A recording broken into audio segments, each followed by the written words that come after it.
Mabuhay, magandang araw, magandang gabi, Pilipinas. Ayan, kamusta kayo diyan sa inyo? Dito sa amin, nagbabangka na lang. Ang aming kalsada ay naging swimming pool na. So, kamusta sa bahay, sa loob ng bahay ninyo? Sa aming loob ng bahay, mayroong tubig. Ngayong hapon ay gatuhod na ang taas at sa labas ay nabaywang, gadibdib. Oh, masasaan pa kayo? Walang gatuhod diyan kasi hanggang hita ang tubig baha diyan. Mayroong parte ng mataas. Kung tawagin ko nga ay spaghetti pababa, pataas ng pataas. So, ay nako po. Araw-araw ang buhay ay ganito. Grabe, sobrang nakakaawa. So, ang buwan na ito, 1 to 5 months siguro, ang itatagal ng baha dyan. At maliban pa dyan, ay tatagal pa rin ang mga parte ng baha. Taon na nga, dito sa aming harapan ng bahay, sobrang tagal. Tutuyo lang siya ng 1 to 2 weeks siguro, ganun. Then, pag umulan, baha ulit, high tide ulit. So, kahit na hindi umulan, basta mag-high tide, may tubig. So, hindi talaga nawawala ng tubig. So, sa inyo, ayan, ang eskwelahan, sa baba ng eskwelahan ay sobrang baha na rin. At sa taas na lang din ang mga taong naglilikas diyan sa mga mababang bahay ay diyan sila nakikitirapan samantala. Ay, ang buhay. So, kamusta naman ang mga flood control? Ika nga, mayaman na ba kayo? Sana nga hindi kayo inabot ng baha. Or sana kayo na lang din ang binaha. Kawawa naman tong mga walang taas ang bahay. Talagang babad sila mula umaga. 24 hours a day. So, mapalad na lang din at kung may mga taas ang mga bahay natin ay kagaya namin, may taas nga, mataas nga ang tambak sa first floor. Ang problema nga lang ay inabot pa rin. So, kailangan talagang magawa ng solusyon as soon as possible.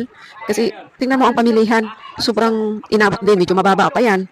Kasi nga, naglulutay doon kung minsan, pero kung minsan ay talagang, ay, ang buhay. So, kayo na lang, hindi pa ba kayo mapapabuntong hininga sa mga nangyayari sa paligid? Ang mga kabahayan ay naging maladagat na. So mag-iingat mga kababayan ko kasi hindi madali ang buhay na tinatahak nating mga Pilipino. Kahit sa ang bansa po ay may lugar ng mga binabaha. So ang kailangan lang talaga natin dito ay mabigyan ng solusyon. So nandiyan na ang baha na yan. So ano ang magiging paraan natin para hindi tayo palutang-lutang araw-araw. So kailangan siguro natin dyan ay yung mga solusyon na pang baha na rin talaga. So kailan pa kaya mangyayari yon? So tayo mga Pilipino na lang, kagaya sa amin, maraming pumapasok sa mga isipan natin na magkakaroon na ng solusyon ang ating mga kabahayan para hindi naman tayo magkakasakit, lalo ng mga bata. Huwag hayaang maligo sa baha. Mas may napakarami ang baha. Andyan na lahat ng tubig. Tahi at ihi ng mga aso, pusa, daga, mga ipis. O, di ba? Mag-iingat at iingatan din ninyo ang inyong mga anak sa mga anak dyan. Kasi ang buhay ay nag-iisa lang yan. Pag nagkasakit yan, o di kaya humina ang mga immune system ng mga kabataan, maging sa matatanda, Diyos ko, Diyos nating lahat. Ingatan din natin ang ating mga katawan at ating mga bata dyan.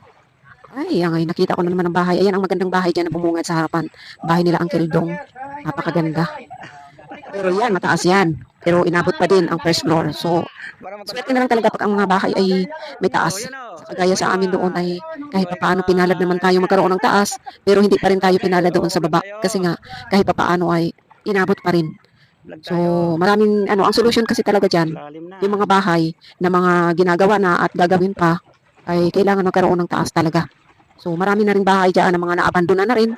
Kasi nga, taon-taon ay dumarating ang baha dyan na mataas, kagaya nga niya na sobrang taas din. So, lumilipat sila sa ibang lugar na hindi binabaha. At ang karamihan lang din naman ay solusyon ang ginawa, kundi nagtambak ng pinaka-first floor, ginawang mataas. So, yearly po, taon-taon ay inaaral ang baha. Kumbaga, kung hanggang saan ang baha, dapat tataasan nun, kagaya sa aming magkakapatid. So, ako kasi ang unang nagpagawa sa amin ng bahay, kwento ko lang pansandalian. So, medyo mababa yung first floor ko, pero natuto na rin ang mga kapatid ko. Ang ginawa nila, ay itinaasan pa nila. So, inabot pa rin.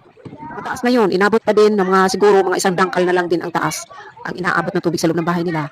Which is good naman kahit papaano dahil hindi aabutin ang mga kama, ang mga upuan, ang mga gamit, lalo-lalo na ang mga kuryente.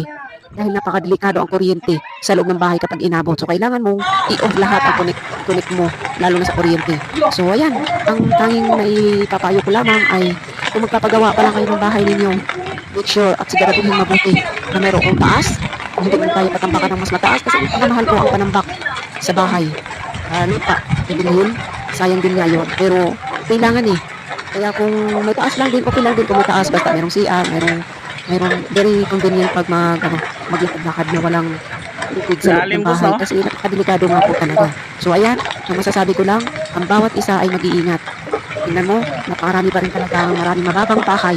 So, makakaawa sila. Hari nawa kung ako ipagpalain ng Diyos na magkaroon ng malaking malaking income or sumusobra doon sa aking gastusin sa pamilya, eh, tulong tayo sa pagpapatambak lang sa loob ng bahay para naman yung iba, hindi talaga lumilikas. Kasi pag lumilikas sila at iba't ibang klaseng pamilya ang naroroon, hindi po hindi talaga Diyan ka lang nakapila, ako boss, sang-ayon no? doon dahil wala ka ng privacy, nakagalaw, hindi ka makapamuhay ng tama or normal. So dito sa side namin na to ay ilan pa lang din talaga ang bahay na medyo matataas na masasabi mong makakanirahan ka or makakagalaw ka ng maayos.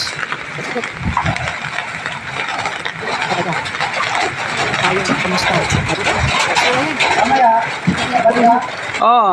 kasi sabi mo, walang service mo. Oh, sige, sige. Oh. Oo. Sabi ko may service ako eh, sabi ko. Boss, yung kami service ko. Oo. Wala na natin na, Okay. na, na,